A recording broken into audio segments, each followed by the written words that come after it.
दर्शक बंधु नमस्कार। आलोक ज्योति आल इन न्यूज चैनल को स्वागत। मु खुशीराम। दर्शक बंधु आज लाटेस्ट बड़ खबर आउ मुख्य खबर राजनैतिक आम खेल खबर समस्त आरंभ करवा। दर्शक बंधु देखा एक नंबर खबर। फेब्रुआरी रे 2 थर ओडिशा आसिबे प्रधानमंत्री नरेंद्र मोदी। राज्य बीजेपी बेस उत्साहित। आसंता फेब्रुआरी 3 तारिख रे प्रधानमंत्री नरेंद्र मोदी ओडिशा गस्तरे आसिबे। सेदिन से संबलपुर गस्त करी सेठारे थिबा आईआईएम रो समावर्तन उत्सव रे जोग देबे। वर्तमान संबलपुर केंद्रमंत्री धर्मेंद्र प्रधान छिड़ा हेबार संभावना थिबारु तांको शिविर बेस उत्साहित होई पड़िछि। पुणी 7 दिन पर ओडिशा गस्तरे आसिबे प्रधानमंत्री नरेंद्र मोदी। से फेब्रुआरी 10 तारिख रे द्वितीय थर पई ओडिशा आसिबे बोली जना पड़िछि। सेदिन से भुवनेश्वर आयोजित जातीय महिला सम्मेलन रे जोग देबे बोली जना पड़िछि। एही महिला सम्मेलन रे प्राय 11टी राज्यर प्रतिनिधि जोग देबे। दर्शक बंधु देखिबा 2 नंबर खबर। आसंता काली दिनिकिया ओडिशा गस्तरे आसुचंती एआईसीसी अध्यक्ष। बीजेपी रो कटाक्ष। सारा देश रे मलिन होई सारिछि कांग्रेस छवि। पड़िबनी प्रभाव। आसंता काली दिनिकिया ओडिशा गस्तरे आसुचंती एआईसीसी अध्यक्ष मल्लिकार्जुन खड़गे। दिन 12टा रे भुवनेश्वर विमानबंदर रे पहुंचीबे। खड़गे यहाँ पर एक विराट शोभायात्रा शक्ति प्रदर्शन करी लयर पीएमजी आयोजित होइतिबा ओडिशा बंचाओ समावेशर जोगा देबे।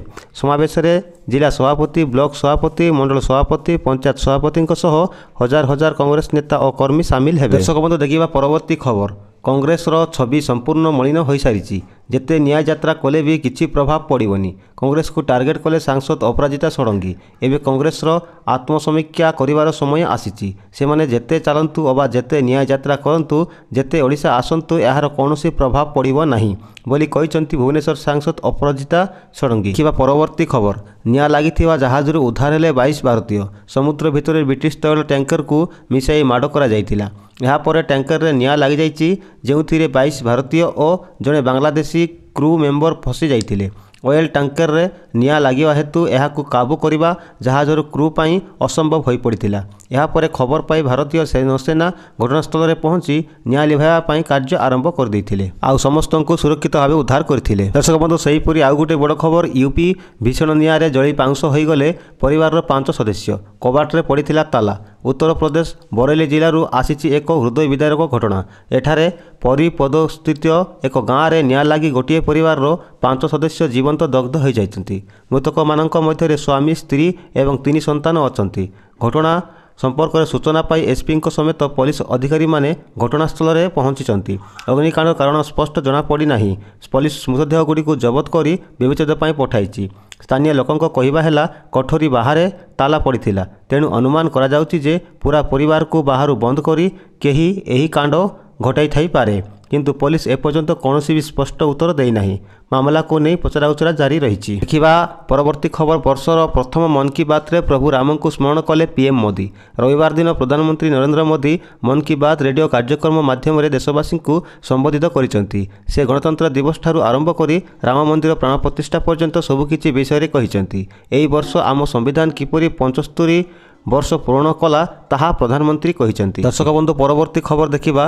बड़ धूर्त हेउचंती नीतीश। गोटे वर्ष होई नथिवो पुणी पलटिबे, मो कथा को लेखिकी रख बोली कहिले पीके। राजनैतिक रणनीतिकार प्रशांत किशोर रविवार नीतीश कुमार उपरे कड़ा टिप्पणी दैछंती। एकदा नीतीश निकटरे थिबा प्रशांत किशोर नीतीश महामेंट को छाड़ी एनडीए रे पुणी सामिल हेबा और नवम थर मुख्यमंत्री हेबा घटना को नहीं नीतीश को जोरदार समालोचना करिसेंती।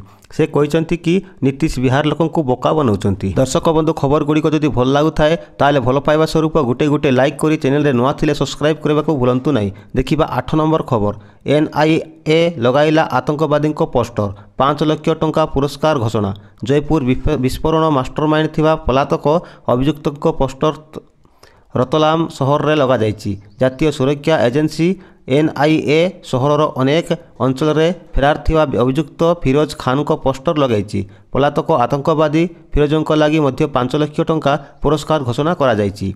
फिरोज रतलामर आनंद कॉलोनीर बासिंदा जे मार्च 28, 2022 रु पलायन करिसेंती। दर्शक बंधु देखिबा परवर्ती खबर। भारत बजेट इतिहास रे मात्र थरे उपस्थापित होइतिला ब्लैक बजेट। हेले काईकी आपण ब्लैक बजेट ना केबे सुनिचंती कि कोन एही ब्लैक बजेट? କାହିଁକି ଉପସ୍ଥାପନା ହୋଇଥିଲା ଏପରି ବଜେଟ୍ ଜାଣନ୍ତୁ। ଏହାର ଇତିହାସ ବିଷୟରେ 1973-74 ଆର୍ଥିକ ବର୍ଷ ବଜେଟ୍କୁ ବ୍ଲାକ୍ ବଜେଟ୍ ବୋଲି କୁହାଯାଏ।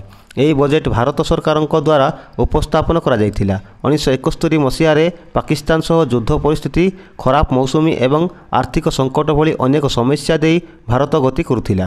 ଏହି ସମୟରେ ଦେଶର ଆର୍ଥିକ ସ୍ଥିତି ବହୁତ ଖରାପ ହୋଇଯାଇଥିଲା। ସ୍ଥିତି ଏତେ ଖରାପ ହୋଇଯାଇଥିଲା ଯେ ଦେଶକୁ ଅନେକ କଠିନ ପଦକ୍ଷେପ ନେବାର ଆବଶ୍ୟକ ଥିଲା। ତତ୍କାଳୀନ ଅର୍ଥମନ୍ତ୍ରୀ ଯଶବନ୍ତ ରାଓ ବି ଚୌହାନଙ୍କ ଉପରେ ଦେଶର ବିକାଶର ରୂପରେଖକୁ ଦର୍ଶାଉଥିବା ବଜେଟ୍ ଉପସ୍ଥାପନା କରିଥିଲେ ଦାୟିତ୍ୱ ଥିଲା। ଦେଶର ଆର୍ଥିକ ସ୍ଥିତି ସୁଧାରିବାକୁ କଠୋର ଏବଂ ସକାରାତ୍ମକ ପଦକ୍ଷେପ ନେବାର ଥିଲା। ସେଥିପାଇଁ ଏହା ଥିଲା ବ୍ଲାକ୍ ବଜେଟ୍। ଦେଖିବା ବଡ଼ ଖବର ଦର୍ଶକ ବନ୍ଧୁ, ଘରେ ଘରେ ଶଙ୍ଖ ପରିବାର ସମ୍ପର୍କ ଅଭିଯାନ। ଘରେ ଘରେ ଶଙ୍ଖ ପରିବାର ସମ୍ପର୍କ ଅଭିଯାନ ବରିଷ୍ଠ ବିଜେଡି ନେତ୍ରୀ ଡକ୍ଟର ଇନ୍ଦିରା ଆନନ୍ଦଙ୍କ ନେତୃତ୍ୱରେ ଅନୁଷ୍ଠିତ ହୋଇଛି। ଏଥିରେ ମୁଖ୍ୟ ଅତିଥି ଭାବେ ମୁକ୍ତା ଯୋଜନାର ଉପଦେଷ୍ଟା ମୀରା ପରିଡ଼ା, ସମ୍ମାନିତ ଅତିଥି ଭାବେ ପୌରପାଳିକା ଉପାଧ୍ୟକ୍ଷା ତଥା ରାଜ୍ୟ ମହିଳା ବିଜେଡି ଉପସଭାପତି ବି ସୁନିତା, ଜିଲ୍ଲା ମହିଳା ବିଜେଡି ସଭାନେତ୍ରୀ ପ୍ରଭାତୀ ମସ୍ତି, ସାଧାରଣ ସମ୍ପାଦିକା ସରିତା ମିଶ୍ର, ସୁଷମା ମହାପାତ୍ର, ନଗର ସଭାପତି ଶିଳ୍ପା ପାଣି, ଜିଲ୍ଲା ବିଜେଡି ମହିଳା ଜିଲ୍ଲା ଉପସଭାନେତ୍ରୀ ଡକ୍ଟର ଗାୟତ୍ରୀ ଦେବୀ ଆଦି ଭାଗ ନେଇ ଦଳର ଜନହିତକାରୀ ଯୋଜନା ସମ୍ପର୍କରେ ତୃଣମୂଳ ସ୍ତରରେ ପହଞ୍ଚାଇବାକୁ ପରାମର୍ଶ ଦେଇଥିଲେ। ଦର୍ଶକ ବନ୍ଧୁ ଦେଖିବା ପରବର୍ତ୍ତୀ ଖବର। ମାଲଦ୍ୱୀପ ସଂସଦରେ ସାଂସଦଙ୍କ ମାରପିଟ। ରବିବାର ମାଲଦ୍ୱୀପ ପାର୍ଲାମେଣ୍ଟରେ ଦେଖିବାକୁ ମିଳିଛି ଅଭାବନୀୟ ଘଟଣା। ରାଷ୍ଟ୍ରପତି ମହମ୍ମଦ ମୁଇଜୁଙ୍କ କ୍ୟାବିନେଟ୍ରେ କେତେଜଣ ମନ୍ତ୍ରୀଙ୍କ ନାମ ଅନୁମୋଦନ ପାଇଁ ଆଲୋଚନା ଚାଲିଥିବା ବେଳେ ଶାସକ ମେଣ୍ଟ ଓ ବିରୋଧୀ ଦଳର ସାଂସଦଙ୍କ ମଧ୍ୟରେ ମାରପିଟ ହେବା ଦେଖିବାକୁ ମିଳିଥିଲା। ସାଂସଦମାନେ ପରସ୍ପରକୁ ଚୁଟି ଟାଣି ମାଡ଼ ମାରୁଥିବା ଦେଖାଯାଇଥିଲା। ଦର୍ଶକ ବନ୍ଧୁ ଦେଖିବା 12 ନମ୍ବର ଖବର। BSKY ନବୀନ କାର୍ଡ ଦ୍ୱିତୀୟ ଥର ପାଇଁ ବଢ଼ିଲା ଅବଧି। ଏହି ତାରିଖ ପର୍ଯ୍ୟନ୍ତ କରିପାରିବେ ଆବେଦନ। ଜିଲ୍ଲା BSKY ନବୀନ କାର୍ଡର ଆବେଦନ ଅବଧି ତାରିଖ ଜାନୁଆରୀ 26 ଆବେଦନରେ ଶେଷ ତାରିଖ ଥିବାବେଳେ ଏହାକୁ ବୃଦ୍ଧି କରିଛନ୍ତି ରାଜ୍ୟ ସରକାର। ଆସନ୍ତା ଫେବୃଆରୀ 8 ତାରିଖ ପର୍ଯ୍ୟନ୍ତ BSKY ନବୀନ କାର୍ଡ ପାଇଁ ଆବେଦନ କରିହେବ। ପୂର୍ବରୁ ଏହା ଜାନୁଆରୀ 26 ପର୍ଯ୍ୟନ୍ତ ଉପଲବ୍ଧ ଥିଲା। BSKYର ଏହି ସମ୍ପ୍ରସାରିତ ଯୋଜନା ପାଇଁ କେଉଁମାନେ ଯୋଗ୍ୟ, କେବେ ଓ କେମିତି ଆବେଦନ କରିବେ ସେ ନେଇ ବିଶେଷ ସର୍ବଶେଷ ତଥ୍ୟ ସହ ବିଜ୍ଞପ୍ତି ପ୍ରକାଶ କରିଛନ୍ତି। ରାଜ୍ୟ ସରକାର ପଞ୍ଜୀକରଣ ପାଇଁ ଜିଲ୍ଲା ସ୍ତରରେ ସଚେତନତା ସୃଷ୍ଟି କରିବା ପାଇଁ ସବୁ ଜିଲ୍ଲାପାଳମାନଙ୍କୁ ଚିଠି ଲେଖାଯାଇଛି। ଦର୍ଶକ ବନ୍ଧୁ, ଆମ ଚ୍ୟାନେଲରେ ପ୍ରଚାରିତ ଖବରଗୁଡ଼ିକ ଯଦି ଭଲ ଲାଗୁଥାଏ ତାହେଲେ ଗୋଟେ ଲାଇକ୍ କରିବାକୁ ଭୁଲନ୍ତୁ ନାହିଁ। ଦେଖିବା ଦର୍ଶକ ବନ୍ଧୁ ପରବର୍ତ୍ତୀ ଖବର। ଏଠି ଫୁଲ କି ଶସ୍ୟ ଚାଷ ନୁହେଁ, କରାଯାଏ ପାଣି ଚାଷ। ଜାଣନ୍ତୁ ଉପାୟ। ପୃଥିବୀର ଅଧିକାଂଶ ଦେଶ ଭୂମିହୀନ ହୋଇଥିବାରୁ ଅନେକ ସମସ୍ୟା ଦେଖାଦିଏ। କେତେକ ଦେଶର ପାନୀୟ ଜଳକୁ ନେଇ ମଧ୍ୟ ବିପର୍ଯ୍ୟୟ ଦେଖାଦେଉଛି। କିନ୍ତୁ ଏପରି କିଛି କୌଶଳ ଅଛି ଯାହାଦ୍ୱାରା ଜଳ ଚାଷ କରାଯାଉଛି। ବିଭିନ୍ନ ଦେଶରେ ବିଭିନ୍ନ ଉପାୟରେ ଜଳ ଚାଷ କରାଯାଉଛି। ବର୍ଦ୍ଧିତ ଜନସଂଖ୍ୟା ଅନୁଯାୟୀ ଖାଦ୍ୟ ଶସ୍ୟ ଯୋଗାଇବା ପାଇଁ ଚାଷ ଜମି ବୃଦ୍ଧି ହେବା ଆବଶ୍ୟକ। ଆଫ୍ରିକାରେ ପାନୀୟ ଜଳକୁ ନେଇ ସମସ୍ୟା ଦେଖାଯାଇଥାଏ। ବିଭିନ୍ନ କୌଶଳ ଦ୍ୱାରା ପାଣି ସଂଗ୍ରହ ପ୍ରକ୍ରିୟାକୁ ଜଳ ଚାଷ କୁହାଯାଏ। ମରୁଭୂମି ଅଞ୍ଚଳରେ କାକର ଓ କୁହୁଡ଼ି ବଡ଼ ସ୍ୱତନ୍ତ୍ର ୱେବ୍ ଦ୍ୱାରା ସଂଗୃହୀତ ହୁଏ। ସଂଗୃହୀତ କାକର ଓ କୁହୁଡ଼ି ଆର୍ଦ୍ରତା ଛୋଟ କୂଅରେ ପାଇପ୍ କରାଯାଏ। ଏହି କୂଅରେ କାକର ଓ କୁହୁଡ଼ି ବୁନ୍ଦା ଏକାଠି ହୋଇଥାଏ।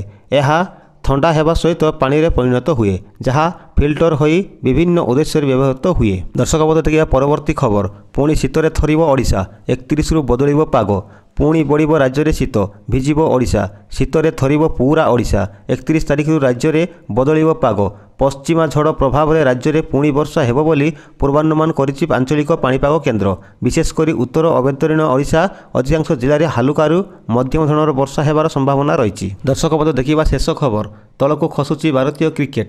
2 ମାସ ତଳେ ଭାରତୀୟ କ୍ରିକେଟ ଦଳ ଘରୋଇ ମାଟିରେ ଦିନିକିଆ ବିଶ୍ୱକପ୍ର ଆୟୋଜନ ଭାବେ ପ୍ରତିଯୋଗିତା ସାରା ପ୍ରାଧାନ୍ୟ ବିସ୍ତାର କରି ଫାଇନାଲକୁ ଯାଇଥିଲା। କିନ୍ତୁ ବିଶ୍ୱକପ୍ ବିଜୟ ହାତ ପାହାନ୍ତାରୁ ଖସି ଯାଇଥିଲା। ଅଷ୍ଟ୍ରେଲିଆ ବିପକ୍ଷ ଫାଇନାଲରେ ଅତି ସାଧାରଣ ଖେଳ ଦେଖାଇ ରୋହିତ ଶର୍ମାଙ୍କ ଦଳ ଆତ୍ମସମର୍ପଣ କରିଥିଲା। ଦର୍ଶକ ବନ୍ଧୁ ଆଜି ପାଇଁ ଏତିକି। ଖବରଟି ଭଲ ଲାଗିଥିଲେ ଗୋଟେ ଲାଇକ୍ କରି ଚ୍ୟାନେଲରେ ନୂଆ ଥିଲେ ସବସ୍କ୍ରାଇବ୍ କରିବାକୁ ଭୁଲନ୍ତୁ ନାହିଁ। ନମସ୍କାର, ଜୟ ହିନ୍ଦ।